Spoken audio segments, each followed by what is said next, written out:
Session में आप लोगों का स्वागत है। जीवों में विविधता, ये हमारा चैप्टर चल रहा है और आजकल हम लोग बात कर रहे हैं एनिमेलिया के बारे में। तो बच्चों, जैसा आप जानते हैं, हमने एनिमेलिया का देखा था और इससे पहले हमने ये देखा था कि जो एनिमेलिया का वर्गीकरण है, क्लासिफिकेशन है, उसमें हमने उसकी 10 कैटेगरीज देखी थी, जिसमें से हम 4 के बारे में इससे पहले वाले सेशन में पढ़ चुके हैं। पॉरीफेरा, सिलेंट्रेटा, प्लेटीहेलमिन्थस एंड नेमेटोडा के बारे में हम लोग पढ़ चुके हैं। आज जो हम लोग बात करने जा रहे हैं, हम आगे की बात करने जा रहे हैं और आज हम लोग बात करेंगे एनिलिडा, आर्थ्रोपोडा, मोलस्का और एकाइनोडर्मेटा के बारे में। क्लियर? सो मैं आपको बुक में दिखा देती हूँ। और आज जो हमारा सेशन है वो, क्योंकि अब हमारा जब हम ये ऑर्गेनिल्स का आगे चल रहे हैं तो हम ये देख रहे हैं कि उनके अब बॉडी स्ट्रक्चर में कॉम्प्लेक्सिटी आ रही है, तो वो मैं आपको नोट्स की हेल्प से समझाऊंगी। तो पहले हम बुक खोल के देख लेते हैं कि हम क्या क्या पार्ट कर देख रहे हैं आज। तो आपको साथ में आप अपनी बुक खोल कर रखेंगे तो आपको क्लियर और ज्यादा होता जाएगा।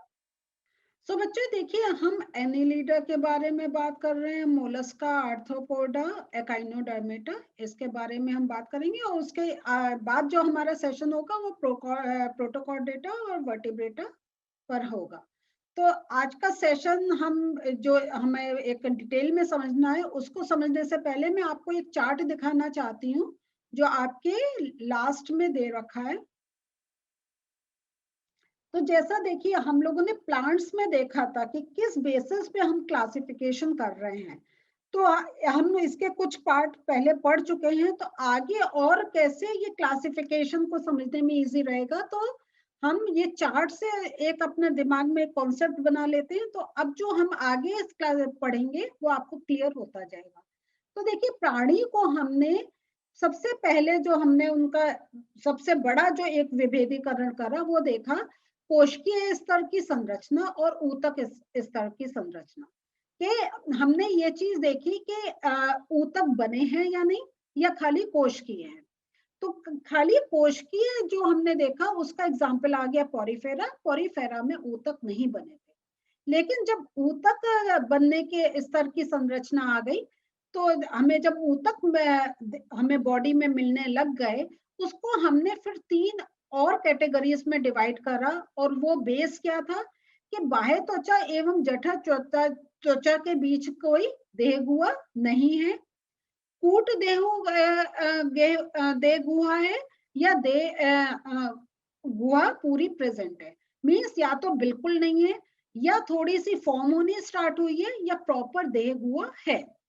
तो यहाँ पे जब देखा कि अगर बिल्कुल भी देह गुहा नहीं है, तो उसमें हमारा एग्जाम्पल आ गए थे सिलेंट्रेटा और प्लेटीहेलमिन्थस, जो हम लोगों ने इससे पहले वाले सेशन में समझ लिया है। कूट देह गुहा जहां हमें लगा, अब जब हमने बॉडी स्ट्रक्चर एनालाइज करा गया हम साइंटिस्ट ने, तो देखा कि थोड़ा एक फॉर्मेशन स्टार्ट हो गया है। वो कैटेगरी आ गई नेमेटोड की, और ये भी हम पढ़ चुके हैं।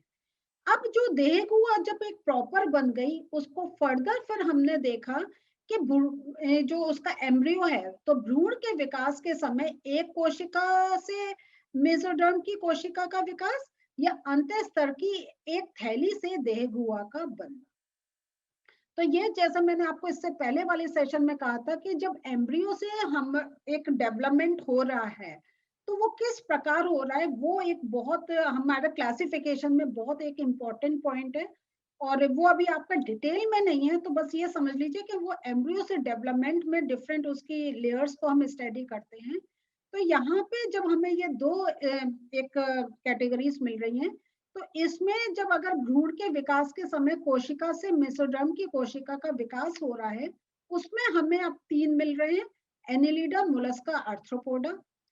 और अगर अंत्य स्तर की एक थैली से देह गुहा का बनना हो रहा है, तो उसमें हमें उसको हमने फिर 2 फर्दर कैटेगरीज में डिवाइड करा है कि नोटोकॉर्ड विहीन या नोटोकॉर्ड युक्त।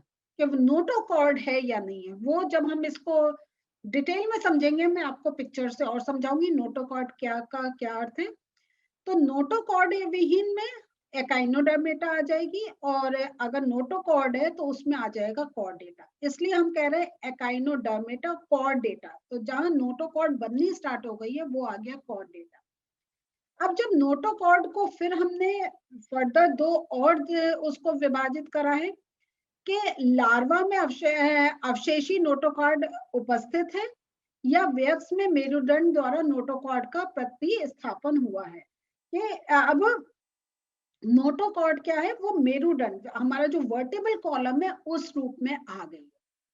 तो जो पहली कैटेगरी है उसमें प्रोटोकॉर्डेटा आ जाता है, इसमें केशुरकी आ जाते हैं, और फिर केशुरकी को हम फिर जैसा मैंने आपको दिखाया था कॉर्डेटा को, इसके 5 हमने फिर से उनको ग्रुप्स में करा है, मत्स्य, जलस्तर, सरीसृप, पक्षी और स्तनपायी के जो हमारे इनका फिर फर्दर इस बेसिस पे एक क्लासिफिकेशन है। तो ये आप देख लीजिएगा। तो एनिमल क्लासिफिकेशन थोड़ा सा, अगर हम प्लांट के क्लासिफिकेशन देखें, थोड़ा सा टफ है। तो यहाँ पर अब मैं आपको आज जो हम डिस्कस करने जा रहे हैं सीलेंट्रेटा, सॉरी, आज हम लोग एनिलिडा, मोलस्का, आर्थ्रोपोडा के बारे में डिस्कस करने जा रहे हैं। तो मैं अपने नोट से आपको आज समझाती हूँ। तो यहाँ पे देखिए एनिलिडा की अगर हम बात करते हैं तो एनिलिड जंतु जो होते हैं द्विपार्श्वसम्मित एवं त्रिकोरिक। तो त्रिकोरिक यहाँ पे देखिए मैंने आपको इसलिए लिखकर बताया है कि विकास के दौरान 3 जनन स्तर से विकसित होने वाले जंतु को त्रिकोरिक कहते हैं। तो एनिलिड्स वो हैं, तो वही एम्ब्रियो से कैसे डेवलपमेंट है। तो फिर इसमें क्या होता है, वास्तविक देह गुहा पाई जाती है, देखिए जब हमने क्लासिफिकेशन में देखा था। और वास्तविक अंग शारीरिक संरचना में निहित होते हैं। अंत्य अंगों में व्यापक भिन्नता होती है। सिर से पूंछ तक जो शरीर होता है वो खंडित होता है। यहाँ पे ये देखिए आपको सेगमेंट्स दिखाई देंगे। और जलीय एनिलिड लवण एवं लवणीय जल दोनों में पाए जाते हैं, जरूरी नहीं है सॉल्टी वाटर और नॉर्मल, उसमें भी पाए जाते हैं। और संवहन, पाचन, उत्सर्जन और तंत्रिका तंत्र पाए जाते हैं। तो यहाँ पे देखिए, यहाँ पे जब कह रहे हैं ना वास्तविक अंग शारीरिक संरचना में निहित होते हैं, तो ये सारे अंग हमें मिलते हैं। और कहीं कहीं किसी सिलेबस में इसका डाइसेक्शन भी आपके कोर्स में है कि आप ये जो अर्थवर्म है इनको आप डाइसेक्ट करके उनके अंदर के सारे पार्ट्स देख सकते हैं। और ये जलीय और स्थलीय दोनों प्रकार के होते हैं। और इसका आपका एग्जाम्पल आ गया केचुआ, जो जिसको लीच भी बोलते हैं। तो ये आपके आ गए एनिलीड कैटेगरी में। इसके बाद हम देखते हैं आर्थ्रोपोडा, जिसमें कॉकरोच, आपके मकड़ी, ये सब आ जाते हैं। तो ये जो है ये जंतु जगत का सबसे बड़ा संघ है। और इसमें आप जब और सीनियर क्लासेस में जाएंगे तो इनकी और सब कैटेगरीज पढ़ेंगे, क्योंकि इसमें फिर हम के इनके कितने वो लेग्स के पेयर हैं और फर्दर इनका डिवीजन होता है। तो ये बहुत बड़ा एक संघ है। और इनमें द्विपार्श्व सम्मिति पाई जाती है। मीन्स देखिए जहां अगर हम बीच में से इसको काटेंगे बिल्कुल सेम स्ट्रक्चर मिलेगा। एक यहाँ पे 3 हमें वो इसके देखिए, ये इसके एंटीना आ गए। तो ये पूरा आप आपने खुद इमेजिन करें, अगर बीच में से काटेंगे क्या कुछ डिफरेंस मिलेगा? नहीं। तो इसलिए ये द्विपार्श्व सम्मिति पाई जाती है और शरीर खंडयुक्त होता है। खंडयुक्त का मतलब है कि हम इसके 3 शरीर खंड होता है, हेड, थोरेक्स एंड एब्डोमेन। तो ये इसका सिर, हेड, ये पार्ट आ गया थोरेक्स, और ये हो गया एब्डोमेन। तो ये इस प्रकार शरीर खंडयुक्त है। अभी हमने इससे पहले एनिलिड में देखा तो पूरा बॉडी ही खंडित था, लेकिन इसमें सिर्फ 3 खंड पाए जाते हैं। और इनमें जो होता है खुला परिसंचरण तंत्र पाया जाता है। मीन सर्कुलेटरी सिस्टम एक ओपन है, वो ये नहीं है कि जैसे हमारे बॉडी में हमारी आर्टरीज है, वेन्स है, लेकिन इनमें ये नहीं पाया जाता। और रुधिर वाहिकाओं में नहीं बहता है। देह गुहा जो होती है वो रक्त से भरी हुई होती है। मीन्स अगर कहें तो उनके ऐसे ट्यूब्स नहीं है जिनमें हम रुधिर का संचय होता हो, संवहन होता हो, सॉरी, मीन्स सर्कुलेशन होता हो। और इनमें जुड़े हुए पैर पाए जाते हैं। तो ये देखिए ना, ये पैर भी देखें तो इनमें जुड़े हैं। एक ये पार्ट आया, फिर ये आया, फिर ये आया। तो इसलिए हम कहते हैं इनमें जुड़े हुए पैर पाए जाते हैं। क्लियर हुआ? तो यहाँ पे देखिए ये एक पार्ट, ये एक पार्ट, ये एक पार्ट, और इसके एग्जाम्पल आ गए मक्खी, कॉकरोच, मकड़ी आदि। इसलिए मैं आपको थोड़ा सा ये नोट्स की हेल्प से बता रही हूँ कि इंपॉर्टेंट पॉइंट्स आपके सामने हैं, इजिली याद कर सकते हैं, क्योंकि अब थोड़े से कॉम्प्लेक्स चीजें हो रही हैं। अब इनमें जो होता है, मोलस्का की बात करते हैं, इनमें द्विपार्श्व सममिति पाई जाती है, इनकी देहगुआ कम होती है तथा शरीर में थोड़ा विखंडन होता है। तो देहगुआ कम है और शरीर में थोड़ा विखंडन, जैसे अभी हमने देखा था अर्थवर्म का पूरा एक विखंडित था, फिर हमने कॉकरोच का देखा है, ये हेड, थोरैक्स, एब्डोमेन, इनमें थोड़ा कम और कम विखंडन होता है। और इन जनरली मोलस्का में क्या होता है, ये एक ऐसे कवच पाया जाता है, ये देखिए घोंगा जिसे हम कहते हैं ना, तो ये क्या है, ये मोलस्का है। और इनमें भी खुला संवहन तंत्र तथा उत्सर्जन के लिए गुर्दे जैसी संरचना पाई जाती है। और इसके एग्जाम्पल आ गए घोंगा, सीप आदि। तो ये जो सीप, तो यहाँ जहाँ आपको ऊपर एक शेल, एक प्रोटेक्शन के लिए होता है, वो मोलस्का कैटेगरी में आते हैं। इसके बाद आता है एकाइनोडर्मेटा, और इसका बहुत अच्छा एग्जाम्पल है स्टारफिश। अगर आप भूले कुछ, स्टारफिश का स्ट्रक्चर याद करें, आपको बहुत कुछ याद आ जाएगा इसके पॉइंट्स। इन जंतुओं की जो त्वचा होती है वो कांटों से आच्छादित होती है। तो आप, मैंने आपको यहाँ एक पिक्चर दिखाई है, आप और भी देख सकते हैं, तो देखेंगे उनके शरीर में से छोटे छोटे से कांटे जैसी संरचना निकली हुई होती है। और ये जो है मुक्त जीवी समुद्री जंतु हैं, मीन्स ये किसी पर डिपेंडेंट नहीं है, कोई पैरासिटिक एक्टिविटी नहीं है, परजीवी नहीं है, ये अपना वही जल में घूमते हैं और अपना भोजन ग्रहण करते रहते हैं, छोटे जो कीड़ मकोड़े और विभिन्न जो चीजें वो खाते हैं वो लेते हैं। और इनकी देह गुहा युक्त त्रिकोरिक जंतु हैं। इनमें विशिष्ट जल संवहन नाल तंत्र पाया जाता है, जो इनके चलन में पाया जाता है।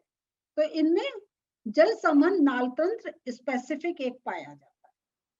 और इसमें जो कैल्शियम कार्बोनेट का कंकाल एवं कांटे पाए जाते हैं। तो अब तक हमने जिससे पहले जो कैटेगरीज देखी थी, हमने एक कंकाल नहीं देखा था, मीन्स अंदर का बोन स्ट्रक्चर नहीं देखा था, लेकिन इनमें एक हल्का कंकाल हमें देखने को मिलता है, और जो कैल्शियम कार्बोनेट का बना हुआ होता है। और इसमें आपके एग्जाम्पल आ गए स्टारफिश, समुद्री अर्चिन आदि।